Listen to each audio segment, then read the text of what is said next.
In 1999, I was nearing the end of my first time living in Japan as an English teacher.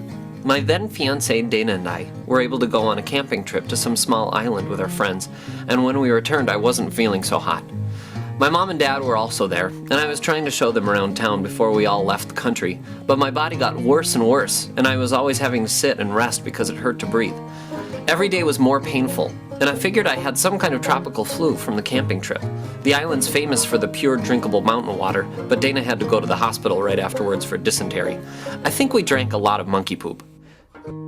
Anyway, I didn't think much of it, but my last few days in Japan were terrible. My family had already noticed I'd lost a lot of weight, making my nose take over my entire face, and I was hardly able to go anywhere without feeling like a street sign was stuck through my chest and almost passing out. We were trying to get to the airport carrying all my belongings from my year there, and we're running late, and my parents were getting really annoyed that I needed to sit down every few minutes. Unfortunately, we had 2 separate plane transfers on the way to Minnesota, and were in and around planes for about 26 hours, during which my parents lucked out and got first-class seats, while Dana and I had to sit in economy with our bags in our laps. Not only did my chest hurt worse every hour, but we had to sit next to this guy from the band Firefall who kept trying to hide his horrible gas under a blanket.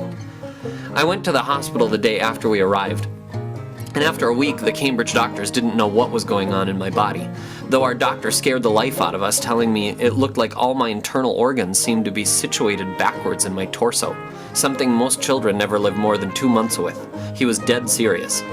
I noticed his signature was backwards on the x-ray, meaning it was backwards and not my insides.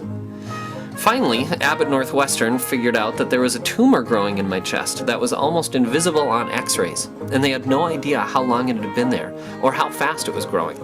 It was filling up my whole chest cavity, crushing my lungs and heart, and cutting off most of the blood supply to my head and arms, giving me heart attack symptoms. It turned out to be non-cancerous, but I needed surgery quick to save my organs.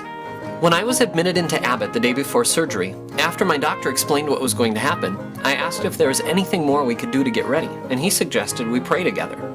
We prayed for the surgery right there in the examination room, and I thanked Jesus that my doctor loved him and trusted God to do his will in the operation. Then that doctor had a baby and couldn't make it, but the new doctor turned out also to be a really cool Christian who also prayed with us right before the surgery and was a bit older than the other doctor, which sometimes means they're much better. Or else you get told your internal organs are backwards. Anyway, 4 hours later my chest had been opened, detumored, and sewed back up, and the tumor, who I affectionately called Porky, was cut up and taken to their lab for testing, because I was the youngest male they'd ever heard of getting that kind of tumor, and growing in the area that it was in. Someday I'll go back there and see if I can get a visit in, but you never know what weirdo won't let you in the lab for a tumor reunion. The cool thing about all that was that I had just spent an entire year with my Japanese English students having Bible studies and stuff, both them and I figuring out why someone would ever want to base their life around a belief in an invisible God person. Among other things we discussed, a main concept that I kept returning to was how wonderful it is to know that God begs us to lay our sufferings in his hands, to worry about nothing, because he knows what's going on with you, and not only does he know, but he cares deeply. God challenged me to remove fear from my options of action, live or die, knowing that down every possible road things could take, his love was waiting. Live, I get to see my friends and family again.